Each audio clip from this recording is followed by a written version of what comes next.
I didn't scream when they chose me. Not when the elders called my name. Not when the circle opened beneath my feet. Not even when my mate, my alpha, looked straight at me and said nothing. That was the moment I understood. I wasn't being sacrificed for the kingdom. I was being erased. The ancient ritual was never meant to be survived. Everyone knew that. The chosen one is taken beyond the veil, where wolves don't return, where names are forgotten, where even bonds break. And yet, as they dragged me forward, I felt it. The bond. Not snapping. Not fading. No. It twisted. Like something deeper had just woken up. "You should be honored," Elder Varen said. His voice was calm. Too calm. "As Luna. Your death will protect us all." Luna. The title felt like a lie in my mouth, because if I was truly their Luna, they wouldn't have needed to hold me down. I searched the crowd one last time. Not for mercy. For him. My mate. My alpha. The man who once swore I was his fate. He didn't move. Didn't fight. Didn't even look away. That was when something inside me went quiet. Not broken. Not shattered. Just gone. The ritual circle ignited. Ancient symbols burned into the stone beneath me. The air turned thick. Heavy. Wrong. And then the veil opened. Darkness swallowed everything. Sound. Light. Time. Even pain. They thought that was the end of me. That I would vanish like all the others before me. Forgotten. Powerless. Dead. They were wrong. Because something in that darkness didn't let me die. And when I came back, it wasn't for revenge. It was because something far older than their kingdom had chosen me. The bond didn't break. It did something worse. My name is Scarlet Ash. I was born without a wolf. That was the first thing they ever told me about myself. Not my name, not my worth, not who I might become. Just that absence, just that lack. My mother died in childbirth. My father left the pack before I was old enough to remember his face. I grew up in the outer quarters of Favour A, the oldest wolf kingdom on the northern continent, raised by an elder woman named Nora, who taught me how to be invisible. "Don't draw attention," she used to say. "Girls like you survive by being forgotten." I was good at surviving. I was good at being forgettable. And then Charles Robert chose me. He was the alpha heir of Favour A, broad-shouldered, silver-eyed, with a presence that made entire rooms go still when he walked in. He didn't have to choose me. There were daughters of high-blooded families lined up for miles, all of them offering themselves as the perfect Luna, polished, powerful, pedigreed. He chose me anyway. "You have something none of them do," he told me the night he marked me. "You don't flinch." I thought that was love. I didn't know then that it was just usefulness. I spent 3 years as Luna of Favour A. 3 years learning the traditions, the hierarchies, the careful art of walking the line between visible and invisible. I learned which elders to defer to, which rituals to perform without question, which doors I was never supposed to open. I was good at that too, at deferring, at not questioning, until the day I opened one of those doors.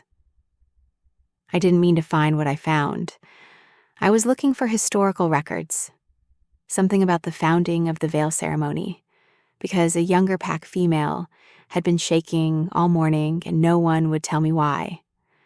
I found the records. I found something else too. Names. 12 of them. 12 women from the last century who had been chosen for the ritual, all of them described in the same way. Unknown bloodline, hidden power, must be removed to keep control.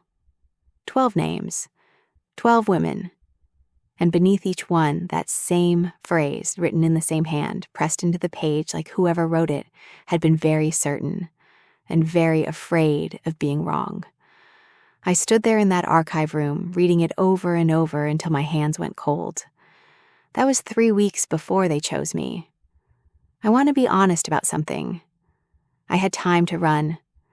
I had 3 weeks to disappear, to find a border pack willing to take me in, to become invisible again, the way Nora taught me. I didn't run. And I've asked myself 1,000 times since then why I stayed. I think it's because some part of me believed Charles would stop it. Some part of me still thought the bond meant something, that the man who called me his fate would remember that word when it cost him something. He didn't. And the night they called my name in the circle, the night I stood there watching him not move, that was the night I finally understood what I had been refusing to see for 3 years. I wasn't his Luna, I was his silence. If you feel like you already know how this ends, stay. You don't. Subscribe to Adeline's Story Vault, and don't miss a single moment. I thought the elders were protecting the pack. I didn't understand until it was almost too late that they were hiding a secret that reached all the way back to the very first alpha, and the ritual he never meant to be used this way. The veil doesn't feel the way they describe it in the old texts. They call it a passage, a sacred threshold. They use words like transcendence and honor and crossing over. It felt like being unmade. The moment the ritual circle ignited beneath my feet, the sound went first. Not slowly, immediately, like something had simply switched it off. I could see Elder Varen still speaking, could see his lips moving, but there was nothing. The crowd behind him was a wall of open mouths and wide eyes, all of it happening in total silence. Then the light went. Not darkness like night. Darkness like the concept of light had never existed. My eyes were open and I couldn't tell. I raised my hand to my face and felt nothing. Not because my hand wasn't there, but because the space between my hand and my face had somehow become infinite. And then, a sound. Not from the veil. From behind me. From the world I'd just left. A single voice cutting through the ritual silence, like it had no right to be there. Stop! I recognized it. Charles. One word, one syllable, and then nothing. The veil swallowed it whole. I don't know if he took a step forward. I don't know if he tried to reach me, or if he stood at the edge and let the word fall short. I only know I heard it, and that it came too late. I felt my wolf for the first time in that moment. Not my wolf, I didn't have one. I had lived my entire life without that interior companion that other wolves describe, that other presence that shares your body. I had always been just one thing, just me. But in the veil, in that absolute darkness, I felt something moving alongside me. Something that had been waiting. It wasn't warm, it wasn't comforting. It was ancient and it was vast, and it recognized me the way a door recognizes a key. I want to be precise about this because people always ask me later to describe it, and I always fail. It wasn't a voice. It was more like pressure, the way you feel a sound so low it registers in your chest before your ears catch it. The way grief lands before the news does. It moved toward me, not around me. Through the veil, there was no around. Everything was everywhere at once. I should have been afraid. I was for 1 second. A sharp animal terror, the kind that makes your legs want to run somewhere, anywhere. My whole body braced. And then it looked at me. I say looked. I mean recognized. I mean saw. It saw through 3 years of learned silence. It saw through the careful way I had trained myself to shrink. It saw the girl who stayed when she should have run. The woman who stood in that circle hoping, even at the end, that Charles would move. Something cracked open in my chest. Not the dramatic kind, not shattering. Just a quiet give. The way a wound stops being numb and starts being real.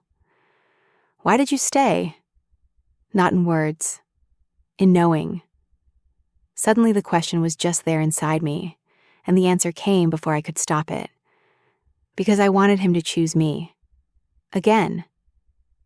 Even then. I felt ashamed of that.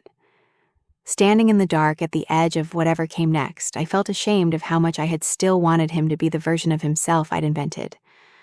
The presence held that. Didn't release it, held it the way you hold something up to the light to check for cracks. And then it asked something else. What would you have done if he had? I didn't have an answer. I still don't. And somehow that not knowing, felt like the most honest thing I'd brought into the veil with me. The presence didn't judge that. It didn't console me either. It just held the truth of it, the way the veil held everything, completely, without preference. I don't know how long I was in the veil. Time didn't work there. I could have been hours, years. I just know I stopped feeling the panic of it at some point and started feeling something else, something close to stillness. And then the presence showed me something, not a vision, exactly. More like a memory that didn't belong to me, old and slightly grainy, the way things look when you're remembering rather than seeing. A woman standing in a circle of stones I almost recognized. But the stones were different, rougher, older, covered in symbols that glowed faint gold instead of burning white. The air around her looked different too, thicker, like the light itself had weight. She wasn't being held down. She was standing in the center voluntarily, her arms raised, her face calm with the specific calm of someone who has made a decision and is at peace with it. She wasn't being sacrificed. She was being initiated. I understood it all at once, in the way the veil teaches things, not like reading, more like remembering something you always knew. That was the original ritual, the real one, what it was designed to be before someone decided the power it unlocked was too dangerous to leave in women's hands, before the elders learned they could use it to erase women they were afraid of. The presence spoke again, still not in words. You are not meant to die. You are meant to remember. Something moved through me, not like a flood, not like fire, more like something sliding back into place, like a bone that had been set wrong for years finally being corrected, a deep, aching rightness. And then the veil released me. It didn't let me go gently. The darkness didn't dissolve or fade. It simply stopped holding me, spat me back into the world I thought I'd lost, like I'd never belonged to it in the first place. And now I'd proven otherwise. The cold hit me first, then the sound, then the rain. And it was raining when I came back. That detail matters to me for some reason. The night they sent me through had been clear, cold and cloudless, the moon visible in pieces through the high stone archways of the ritual chamber. When I stepped back into the world, the sky had opened. I was standing in the outer courtyard, not the ritual chamber, not even close, and the rain was coming down so hard I could barely see. A young pack guard named Fen saw me first. I'd always liked Fen. He was 17, newly stationed, still young enough to show what he was feeling on his face. He dropped his spear. His mouth opened. He stared at me. He didn't move for a full 5 seconds, long enough that the rain had soaked through his uniform, long enough that I had time to realize I wasn't in pain. I should have been in pain. I had just been inside the veil, inside the place that kills people, and I felt fine, more than fine. I felt steady, like a frequency that had finally found its correct pitch. Luna Scarlet, his voice broke on the second word. Yes, I said. Tell no one yet, I need 10 minutes. He nodded. He was still staring at me like I might disappear if he blinked. I didn't disappear. I walked past him toward the inner courtyard. And it wasn't until I was 3 steps away that I noticed him take a step backward. Not because he was afraid of me, because of what was moving with me. And that was when I understood. They weren't afraid I had survived. They were afraid of what had come back with me. I caught my reflection in the flooded courtyard stones. Stopped. My eyes were wrong. Not in a dramatic way. They were still the same dark brown they'd always been. But there was something behind them. A depth that hadn't been there before. A quality that wasn't quite light but wasn't quite darkness either. And the shadows around me were moving. Not the rain shadows. Not the ordinary darkness cast by stone and cloud. Something subtler. Something that wasn't following the rules of light the way shadows should. Moving with me. Responding to me. I held my hand out, turned it over in the rain. And I watched one of those shadows stretch toward my palm, the way a dog might lean into an outstretched hand. It didn't frighten me. That was the part that I had to sit with. The fact that it didn't frighten me at all. I heard footsteps behind me. More than one set. The alarm had already gone out, not from Fen, who had kept his word, but because the ritual chamber's monitoring stones had registered an anomalous return. In 200 years of veil ceremonies, no one had ever triggered those stones going the wrong direction. The footsteps stopped. I didn't turn around immediately. I gave myself one more breath, one more moment of stillness before everything changed. Then I turned. The guard who moved first wasn't one I recognized. Older. Stationed. The kind of man who had enforced pack law for long enough that authority had become reflex. He stepped forward from the group, hand raised, not toward me, exactly. More like in front of himself. A positioning gesture, the kind used to stop traffic, to establish hierarchy, to remind a wolf of their place in the order. Kneel, Luna. The words landed with the full weight of pack command behind them. I'd felt that weight before, the way an alpha's order vibrates at a frequency that bypasses thought and lands somewhere older. Most wolves feel it in the legs first, a pressure downward, almost involuntary. I felt nothing. What happened next didn't come from me. I want to be clear about that. I didn't reach for it. I didn't decide. The air simply redirected. The command turned back on itself. Not violently, not loudly. It folded the way a sound wave folds when it meets a surface it can't pass through, and it went back the way it came. The guard's knees hit the stone. He didn't make a sound. His face went through 3 different expressions in the space of a second. Confusion, then alarm. Then something closer to horror. And then he was just kneeling there in the rain, staring at his own hands like they belonged to someone else. No one moved. I looked at him for a moment. Then I looked at the others. Elder Varen had gone very still. I hadn't done that. But I hadn't stopped it either. And standing there in the rain with the shadows moving at my sides and a pack guard on his knees in front of me, I understood something I hadn't fully grasped until that moment. Whatever I'd brought back from the veil, it was already defending me, whether I was ready or not. There were 6 of them. Elder Varen at the front, 2 council members flanking him, 3 guards positioned at the back with their hands on their weapons, and behind all of them, standing just at the edge of the torchlight, Charles. He looked like he'd been standing in the rain for a while. His hair was wet. His jaw was set. He was looking at me the way you look at something you don't have a category for. Elder Varen spoke first. He always did. "This is impossible." I held his gaze. "I know," I said. "I thought so too." He took a step toward me. The shadows moved, not dramatically, not like a scene from a story, just they shifted, reorganized, put themselves between him and me. He stopped walking. I didn't tell them to do that. I didn't know how yet. They just responded, like something that had finally been given permission to protect the thing it was always meant to protect. I looked at Charles.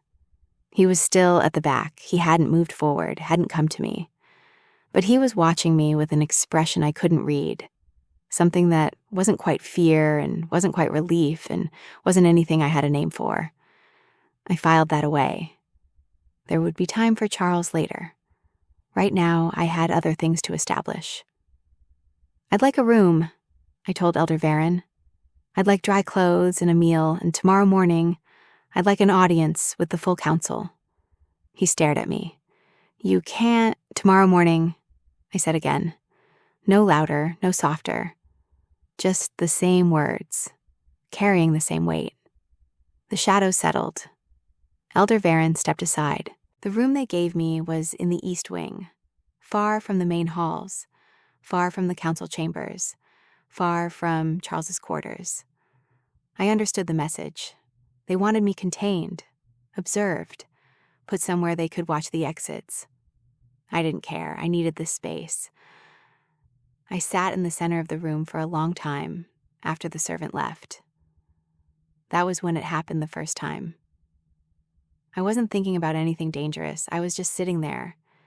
And then I thought about the circle, about the way the fire looked when it caught beneath my feet, about standing there with Charles's silence at my back. The temperature dropped, fast, like someone had opened a window in winter, except there was no window open. The candle on the table bent sideways, not blown, not flickering, just bent as if the flame was trying to get away from me.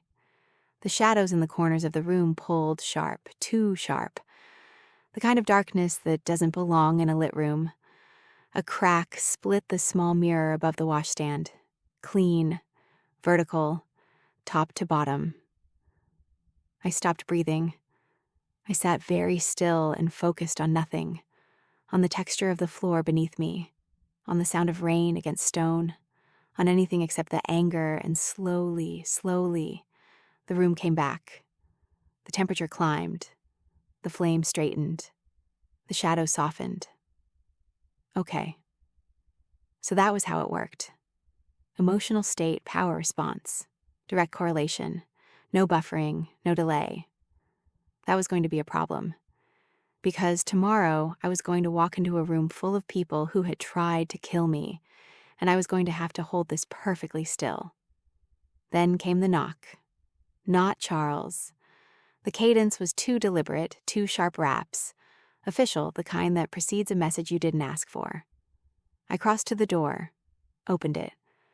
A young pack official stood in the hallway, holding a folded document sealed with the council's mark. He didn't meet my eyes. His jaw was tight in the way of someone who had been told to deliver something they didn't fully understand. The council requests your cooperation, he said. A formal inventory of whatever you may have brought back from the Veil. An inventory. They were already trying to classify me, to quantify and contain what I was before I'd even had a full night's sleep. I felt the power move just slightly. Just a shift. The shadows at the edge of the room leaning toward the doorway like they were listening. The official took one step back without appearing to notice he'd done it. Tell them I'll address everything in the morning, I said. As agreed. He nodded. Left quickly. I closed the door. Breathed. Charles came that night. I heard him before he knocked. His scent, unchanged. Still the particular combination of cedar and cold stone that had once made me feel safe. My body responded before my mind could stop it. A pull, low and automatic. The mating bond doing what mating bonds do regardless of context. I hated it. I hated that my body still recognized him as home, even while my mind was cataloging everything he hadn't done. The power spiked. Hard. The window cracked. A clean, vertical line straight up the glass. The candles went out. All of them. Simultaneously. I sat in the sudden dark, breathing, reeling it back. It took longer this time. The bond's pull and the power's reaction were feeding each other, amplifying. And for a terrifying moment, I felt it approaching something like critical, like a pressure that wouldn't stop increasing until something broke. I thought about Nora. Her voice. The way she used to read me old texts in the evenings when I was small. The smell of bread baking in her kitchen. Something ordinary. Something untouched by all of this. The pressure receded.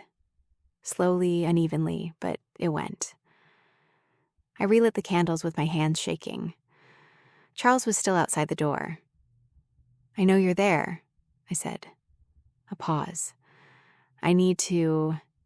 "Not tonight, Charles." Another pause. Longer. Then footsteps retreating. I sat with the cracked window and the relit candles and told myself the truth.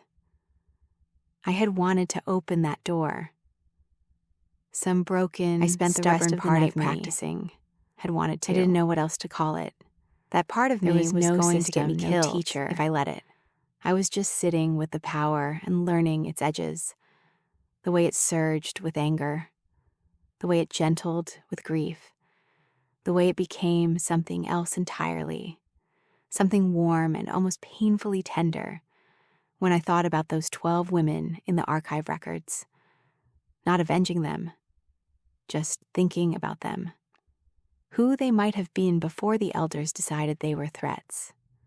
That was the discovery that changed things. When I held their memory, really held it, the power didn't spike. It spread, moved outward through the floor, through the walls, like warmth following the path of least resistance. I felt the building respond, a deep subterranean exhale like the oldest stones of Favour had been holding their breath for 100 years and had just been given permission to let it go. By morning, I could hold the power still for 20 minutes at a stretch, not controlled, but still, which was what I needed. I washed my face, braided my hair the way I used to before I became Luna, simple, practical, nothing ceremonial about it. I looked in the mirror, the other one, the one that hadn't cracked. The depth in my eyes was still there. The thing that moved in the shadows was still there. But I looked like myself, maybe more like myself than I had in 3 years. I went to meet the council.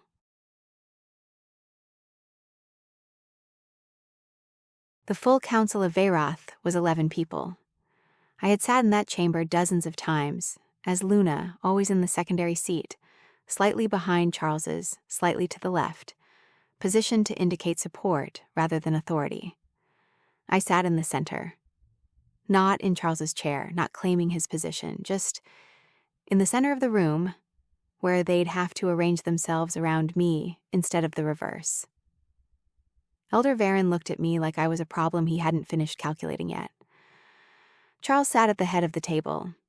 He hadn't looked away from me since I walked in. I was carefully not looking back. "What happened in the Vale?" Varen asked. I considered how much to give him. "I survived it," I said. "That's not, I know why you sent me," I said. "I found the records, Elder Varen, the 12 before me." The chamber went very quiet. I could see those records in my mind as clearly as I had that afternoon. The dusty shelf, the old leather binding, the ink gone brown with age.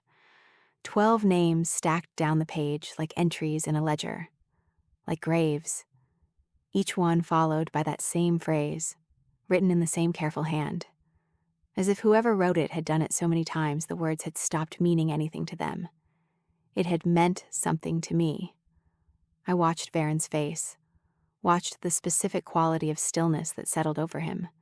Not surprise, not guilt, not even calculation. Just a kind of weary assessment. The face of a man who has been managing a secret for so long that its discovery feels less like exposure and more like a logistics problem. That told me more than anything he could have said. "The veil ceremony isn't sacred," I said. Not a question. He didn't answer. He didn't need to. The original ritual was an awakening, I continued. Not a sacrifice. The women you've been sending through, you weren't protecting the pack from them. You were protecting yourselves from what they might become. One of the younger council members shifted in his seat. Elder Varen didn't move. You don't understand what you're... The power in the veil is the same power that founded Veyrath, I said. The same power the original Alpha drew from when he built this kingdom. You've known that for at least a century. The records I found were 100 years old, but the practice is older than that, isn't it? Silence. I thought of what the veil had shown me, that older circle, those rougher stones, the woman standing at the center with her arms raised, and the gold light rising around her like breath. So different from the cold white fire they'd used on me. The same place.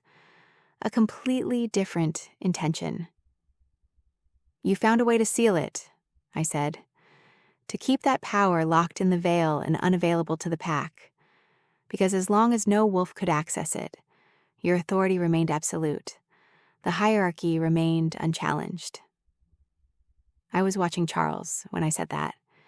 His hands were still on the table. His face was complicated. Something working behind his eyes that I couldn't fully read.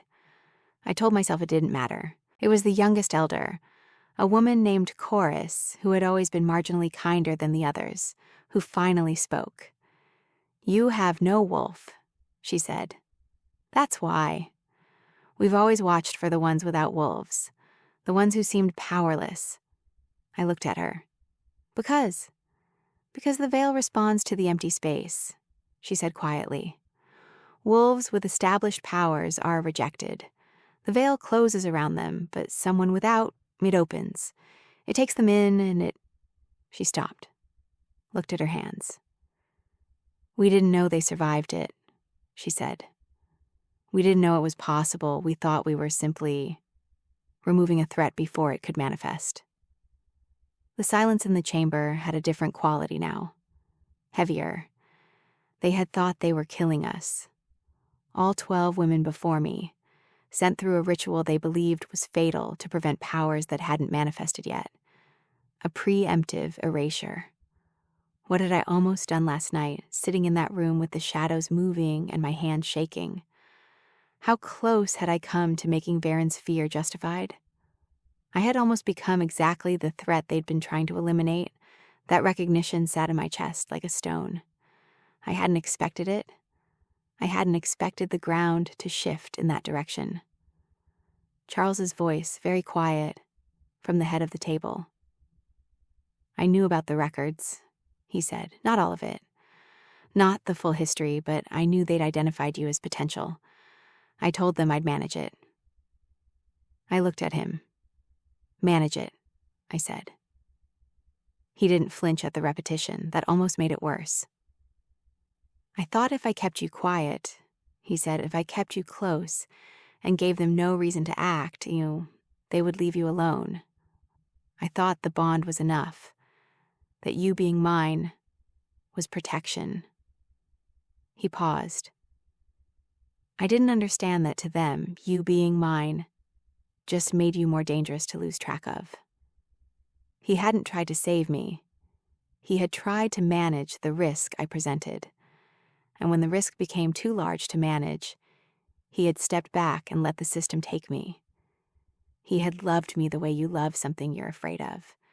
Carefully, from a distance, with an exit always in sight.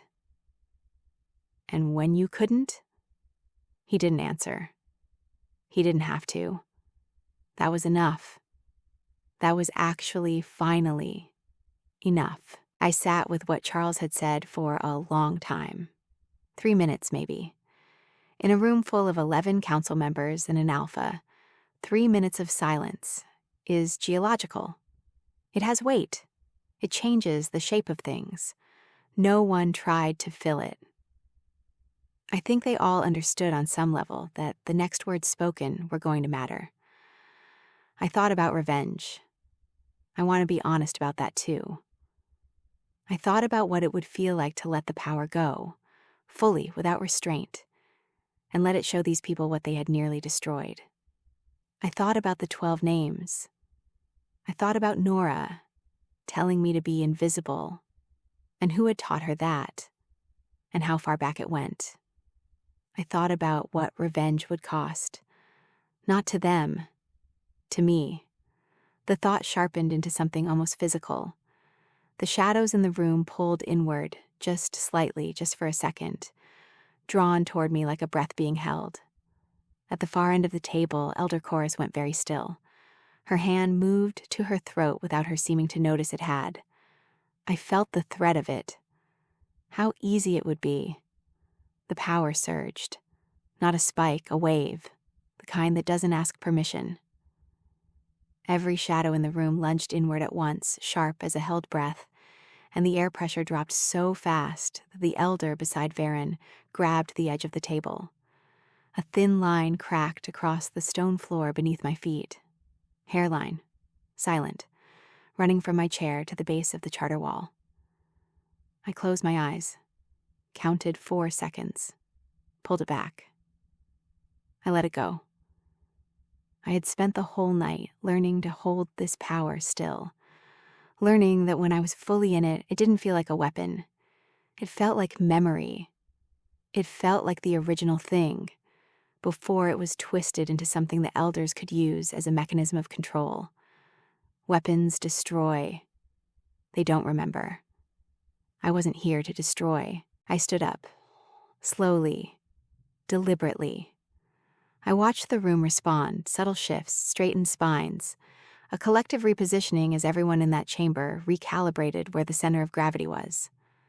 I walked to the wall where the oldest charter of Veyrath was mounted. Vellum, ancient, encased in glass, the original compact between the founding Alpha and the Pack. I'd read it a dozen times as Luna, but I'd never seen it the way I was seeing it now. The power moved with me. I wasn't directing it, I was just present, and it followed presence. The shadows reorganized themselves around me. Nothing threatening, nothing dramatic, just aligned. Elder Varen started to speak. I didn't look at him. The authority of this council, I said, is derived from the veil. The founding Alpha drew from the same source the ritual was meant to access. The council's power to govern, to bind pack members to law, all of it runs through a system connected to the veil. Quiet. I know that, I said, because I can feel it, can't you? He didn't answer, but his hands had gone still on the table in a way they hadn't been before. He could feel it. I turned to face the room. Not the council, not Varen, not Charles. The room itself. The charter on the wall. The binding stones set into the floor, I could see them now, with the new depth in my vision. The old workings embedded in the stone. The veil-sourced authority channeled into the structure of this chamber, the seat of pack power. I could see how it all connected.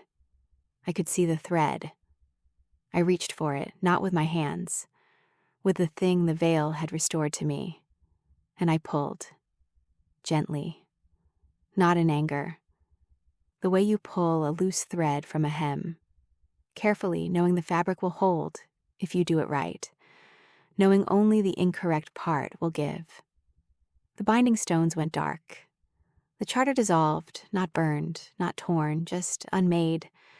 The authority it represented returned to its source. Every council member staggered slightly. Nothing physical, something internal. The specific disorientation of a person who has always had certainty and has just been shown its foundation. Varen gripped the table. I didn't take anything that belonged to you, I said. I returned what belonged to the veil, what belongs to every wolf in this pack, what your system required to be controlled and hidden to function. For the first time in the years I had known him, Elder Varen looked uncertain. I looked at Charles one final time. He was looking back at me.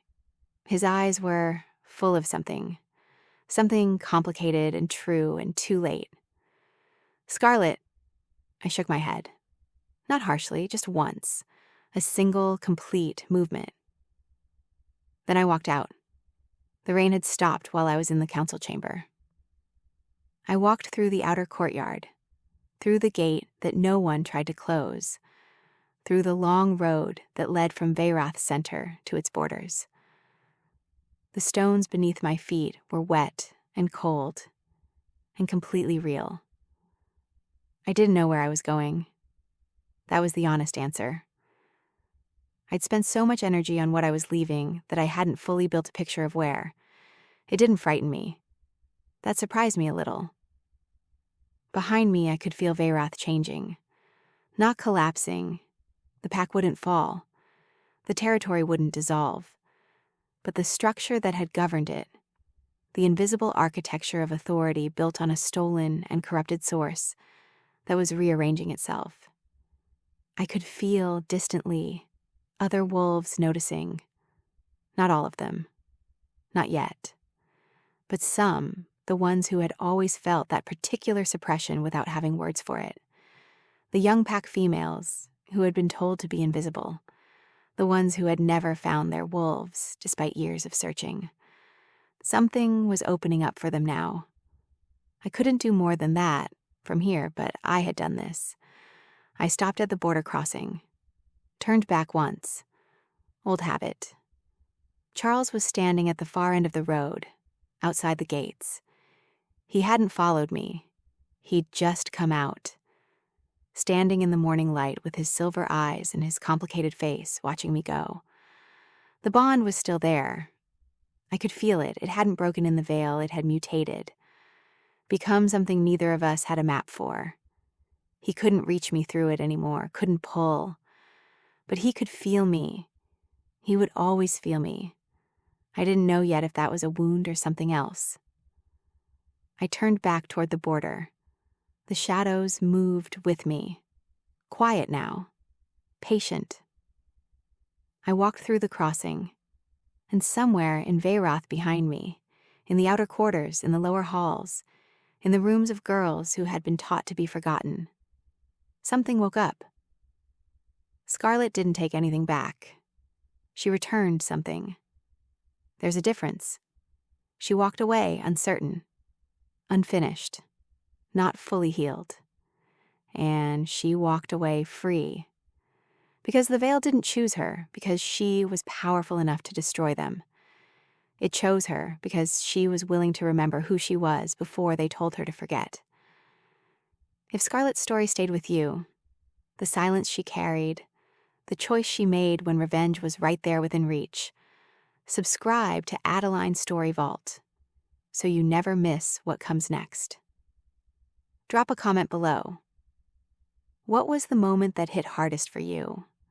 The silence in the council chamber? The night the window cracked? Or the morning she walked out? Share this with someone who needs a story about what it looks like when a woman stops surviving and starts choosing. This is Adeline's Story Vault. We tell the stories they were afraid of.